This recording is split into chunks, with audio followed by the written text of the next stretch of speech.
Hi, I'm Dana from Telpuch College School, and this video is part of an online learning initiative by Chicago Arts Partnership in Education. Hi guys, hope everybody's doing well. One of the activities you can do during this time is try to use your phone or a tablet to make a stop motion movie. So we're going to show you a little bit about how to do that. There's quite a few apps you can use. You just have to Google search for the App Store for a stop motion app. We're going to use Stop Motion Studio, which is this logo right here. But there's other ones that we'll use, and they have basically the same concept. Basically, you want an app that will allow you to take pictures and move those. So anything that says stop motion, there's a few free ones. If you want to pay for a more expensive one, you can, but there's free ones out there. You just have to put them on your phone. Okay, so once you have the app, what you're going to do is open and start a new project. So when you're in there, you're going to have an option. It's going to be a camera. The really important thing you need to do is figure out the right angle for whatever work you're going to do. Today we're going to start with one that we saw in our introduction, where we're going to take pictures of one letter at a time as we're writing. It's a simple way to start to practice with stop motion. Later we'll teach you some other techniques. But for this one, we're just going to take one picture at a time. So one of the things we did was we looked at the lighting. We don't have great lighting opportunities in here. We don't have any floodlights or any special effect lights right now. So what we did was tried the paper at different parts of our room and saw where the best light was. And then I took my Kindle here and I put it in something to hold it up. You can just use books or something as long as you feel like it's sturdy. We needed a better angle when we first started doing this. If it was straight up, you were getting the wall, we wanted the paper. So we played with it and actually ended up using just a little something to put underneath the this board that we have that is sort of holding it here. It's just a simple board.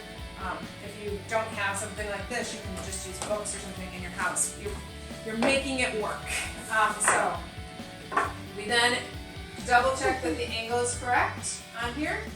And what I'm going to do is take one picture at a time while I write. Alright, so now I have my, I positioned this as well as I can, trying to just get the paper that I want.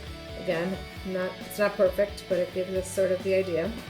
And I can see on the screen, so what I'm going to do is I'm going to start by taking one picture. So on the app, I press the picture, I take the photograph, and then I start my work. So I'm going to write how to do stop motion.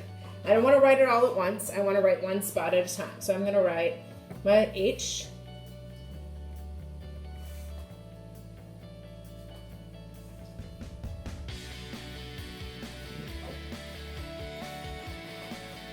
And I'm going to take a picture. Really trying to be careful not to move the paper. One strategy is to tape it down.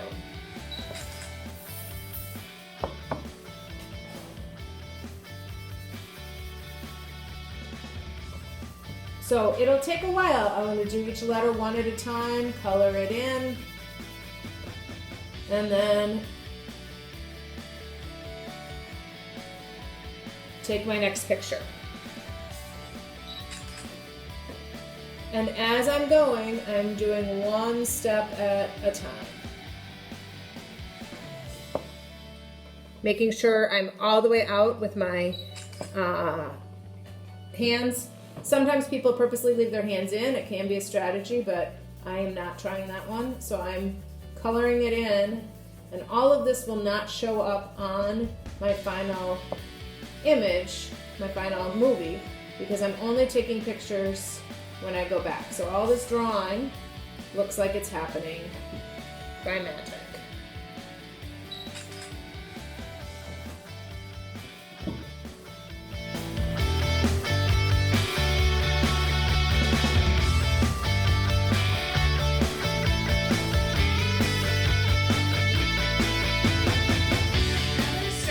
Besides writing is to get things to move. So in this one, I took the words and cut them out, the letters and cut them out, and I can move them around. And every time I move it, I move my hand, and take a picture. And those little movements make it look like it's dancing, like you saw in the introduction. So these are ways you can do it with just paper and a device.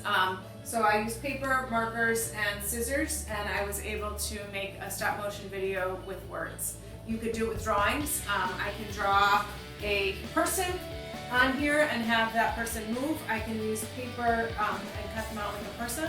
We'll show you some other videos after this one. So another day we can show you how to do it with figurines, with clay, with paper, and I hope that you have enjoyed it. Let us know if you have any questions.